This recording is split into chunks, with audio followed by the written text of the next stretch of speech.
Finally আজকে চলে আসলাম ঘুরতে নাসিরে নিয়ে আমরা।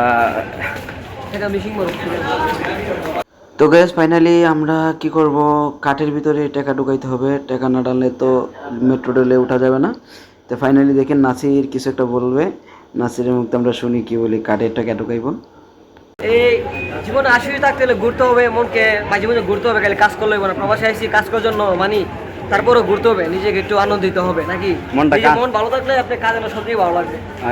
Right bro, yes right. কাজ করতে করতে সারাদিন এমনিই চলে যায়, আমরা আনন্দ করা সম্ভব হয় না, এই জন্য আমরা একটু ঘুরতে আইছি। আজকে দেখতে পারতেছেন অনেক সুন্দর একটি জায়গা মেট্রো রেলে। আমি এখন মেট্রো রেলের ভিতরে ঢুকে যাব।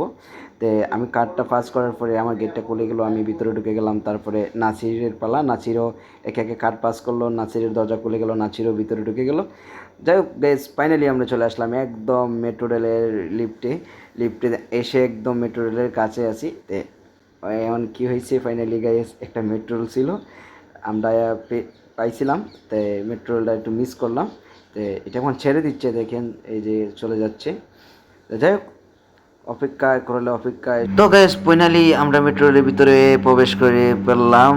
করেই যখন ফেললাম আপনাদেরকে দেখাবো। এখন আমরা ডাইরেক্ট দুবাই মহল চলে যাব, আমাদের সাথেই থাকুন। আর দেখতেছি মেট্রো রেলের ভিতরে অনেকগুলো মানুষ ঝুলিয়ে ঝুলিয়ে দাঁড়িয়ে রয়েছে, অনেক মানুষতে। আমরা এখন চলে যাচ্ছি দুবাই মল, দেখতেই থাকুন। তো ফাইনালি চলে আসলাম একদম দুবাই মলের ভিতরে। প্রথমে আপনাদেরকে যে একটি অস্থিরতা জায়গা দেখাবো, ফেমাস জায়গা দেখেন। এটার ভিতরে মূলত হচ্ছে গ্লাসের ভিতরে কত সুন্দর মাছগুলো খেলাধুলা করতেছে, দেখতেছেন অনেক বড় বড় মাছ। তো এটার ভিতরে গ্লাসের ভিতরে আর কি হাজার হাজার মানুষ দেখতেছেন, এখানে ভিড় করতেছে দেখার জন্য।